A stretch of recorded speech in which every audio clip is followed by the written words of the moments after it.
République centrafricaine, l'opposition prend acte de la réélection du président Touadéra, mais elle réclame un dialogue politique pour, dit-elle, trouver des solutions à une crise qui remonte à 1998, date des dernières élections transparentes. Martin Ziguélé, bonjour. Bonjour madame. Lors de la présidentielle du 27 décembre dernier, vous êtes arrivé en 3e position, mais vous avez déclaré que ce résultat ne reflétait pas la réalité politique. À quoi faites-vous allusion? Je vous remercie madame. J'ai effectivement déclaré que ces élections ne reflétaient pas la réalité politique pour deux principales raisons.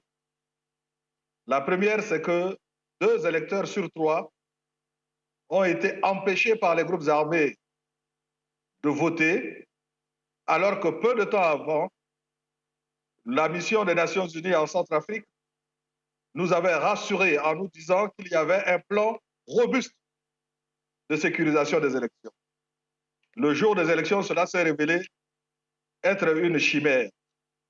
Même dans ma circonscription électorale, où je me suis présenté également comme député, les électeurs ont bravé le danger, ils ont voté. Et en début d'après-midi, les groupes armés sont venus récupérer les urnes, les bulletins de vote et les ont incinérés devant la population en larmes. Et la base des soldats de la MINUSCA se trouvait à 16 km de là. Ils ne sont même pas sortis de la campagne. Ça, c'est la première raison. La deuxième raison, c'est que sur le tiers du territoire où les élections ont pu se faire, nous avons renoué avec les démons que nous avions cru disparaître avec l'instauration de vraiment un nouveau régime démocratique en 2015. Madame, c'était le bourrage des urnes. Nos représentants dans les bureaux de vote n'ont même pas reçu de procès verbal de dépouillement de résultats. Donc, personne ne peut vous dire qui a eu combien. Donc, ces notes ont été attribuées à dessein pour dire que les forces politiques qui sont allées à ces élections ne représentaient rien. C'est pour ça que je vous dis, c'était une escroquerie politique. Malgré tout, vous prenez acte de la réélection du président Touadéra. Est-ce qu'après 3 échecs, 3 tentatives qui se sont soldées par un échec pour vous, êtes-vous un homme désabusé aujourd'hui? Non, je ne suis pas désabusé. Vous savez, les luttes politiques se conjuguent dans la durée.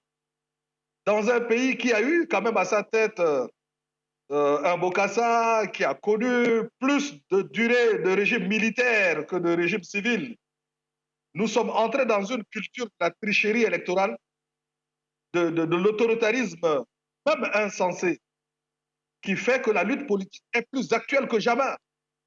Si nous baissons les bras, ça veut dire que nous condamnons définitivement notre pays à rester un jouet entre les mains de puissances diverses et puis de leurs représentants sur le plan national. Donc, nous devons continuer à nous battre. Il ne s'agit pas pour moi de faire une carrière pour moi-même. Mais j'ai adhéré au MLPC à 22 ans, à sa création en 1967, sur les valeurs de progrès, et je me battrai tant que Dieu me donnera un souffle. Le président Touadéra refuse d'instaurer le dialogue que réclame en vain l'opposition. Dans le même temps, les groupes armés occupent, comme vous le rappeliez tantôt, un tiers du territoire. Est-ce que vous craignez que le pays ne replonge dans une guerre civile? Oui, non seulement je ne crains pas, nous sommes dans une guerre civile. Mais aujourd'hui, en dehors de Bangui, en dehors de 3 ou 4 villes à l'intérieur du pays, mais dans les villes seulement, tout l'arrière-pays est entre les mains des groupes armés, des régions entières.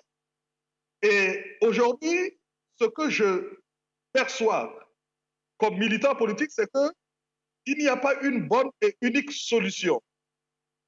La première chose qu'il faut faire, c'est d'empêcher notre pays de tomber dans un coma sécuritaire et humanitaire.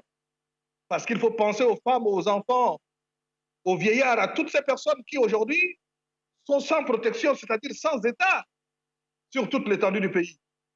Donc il faut empêcher d'abord ce coma sécuritaire qui entraîne le coma humanitaire. Et deuxièmement, il faut donner des raisons d'espérer à notre population. Et cela commence par l'organisation de législatives crédibles, légitimes, sur tout le territoire. Donc, ce n'est pas une solution, c'est plusieurs solutions qu'il faut conjuguer ensemble.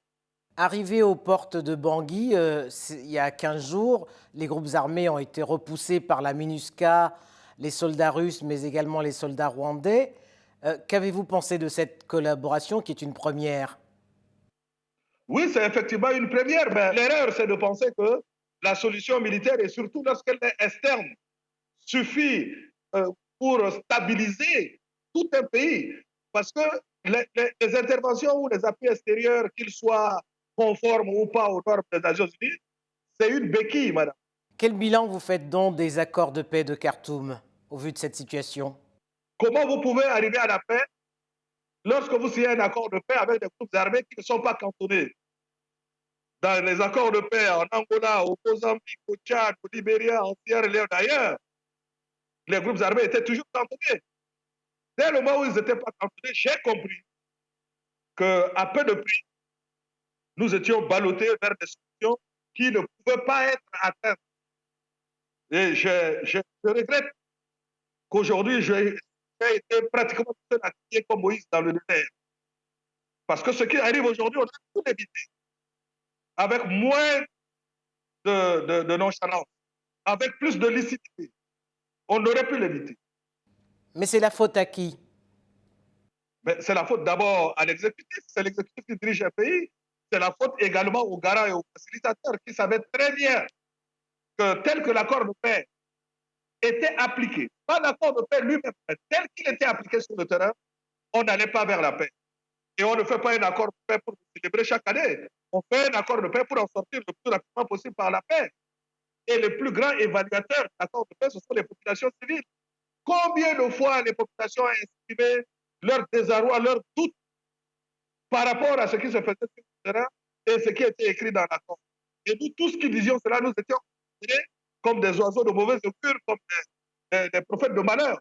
Et maintenant, tout le monde a compris que nous avons été embarqués dans un marché du deuil. Vous ciblez qui? La MINUSCA? Mais que ce soit la MINUSCA, que ce soit les garants, que ce soit les facilitateurs, que ce soit le gouvernement, que ce soit peut-être nous-mêmes qui étions dans le comité exécutif de suivi, chacun n'a pas fait ce qu'il fallait pour redresser la barre. C'est sous notre nez et sous notre barbe que les groupes armés se sont coalisés et se retournent aujourd'hui contre la population et l'exécutif de notre pays. Ça veut bien dire que quelque part, quelqu'un a péché. Et comme nous, en Centrafrique, nous sommes spécialisés dans le déni de réalité. Personne ne cherche à savoir qu'est-ce qui n'a pas marché. Pourquoi l'accord de paix n'a pas marché? Quels sont les responsables? Pourquoi le plan de sécurisation des élections qui nous a été plus robuste n'a pas marché? Où se situent les responsables? Vous n'entendrez jamais ce débat au bord de l'Oubangui. Nous sommes dans le déni, nous sommes dans l'anathème, nous sommes dans la recherche de solutions extérieures, nous ne nous parlons pas, nous sommes à la recherche de grands frères, nous sommes toujours dans ce comportement politique infantile. C'est ça notre drame. C'est pour ça que je suis un partisan du dialogue. Il faut qu'on se parle. Il faut qu'on parle également aux groupes armés. Il faut qu'on parle à leur soutien.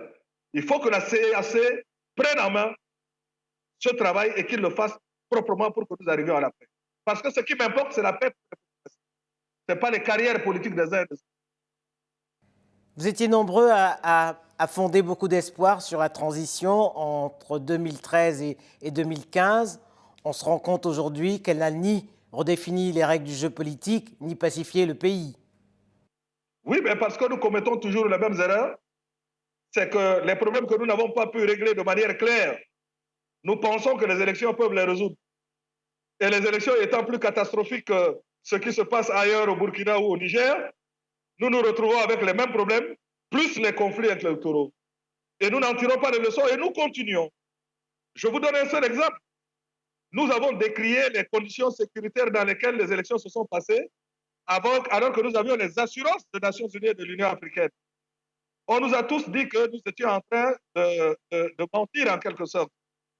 Vous avez entendu le discours de M. Mankar Ndiaye aux Nations Unies.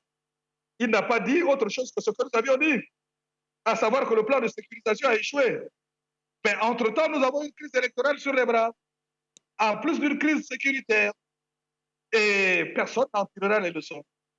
Et aujourd'hui, on nous parle d'aller à des élections législatives, alors que le tableau s'est aggravé sur le plan sécuritaire. Et donc, nous sommes des spécialistes de la fuite en avant. Et c'est cela qui m'attriste et que je dénonce avec véhémence. Il faut qu'on prenne ce pays au sérieux. Il faut qu'on prenne sa population au sérieux. Nous ne sommes pas tous des tarés dans ce pays. Nous sommes des êtres humains aussi intelligents que les autres et nous réfléchissons, même si nous n'avons pas les moyens d'agir. Donc c'est un cri de cœur que je lance à la communauté internationale, à la CEAC, aux pays africains et au monde entier, qu'on ne laisse pas ce peuple disparaître parce que nous sommes en voie de disparition. Martin Ziguélé, il est encore temps de formuler des vœux, hein, puisque nous sommes le 31 janvier. Quel avenir vous entrevoyez pour la République centrafricaine en 2021? Mais je souhaite que cet épisode électoral et cette nouvelle crise militaire nous conduisent d'abord à nous parler entre nous, comme Centrafricains, nous assumer, nous dire ce que nous devons nous dire, parce que ce pays se bâtira uniquement à cause de notre accord de volonté. La nation, ce que j'ai appris, c'est un destin commun. Comment construire le destin commun si nous le regardons en chair de faïence dans notre propre pays? Et nous appelons ceux d'ailleurs pour venir régler à notre place ce que nous avons fait comme actes qui ne sont pas positifs. Et nous demandons à d'autres de nous aider à nous parler. Je pense que cette forme d'irresponsabilité politique qui est appuyée par certaines chancelleries et certaines puissances doit cesser. Ce pays doit renaître de ses cendres. Ce pays doit être debout. Nous le devons à ce pays qui nous a tout donné. Nous qui ne sommes que des fils de paysans. Merci Martin Ziguélé. C'est moi qui vous remercie.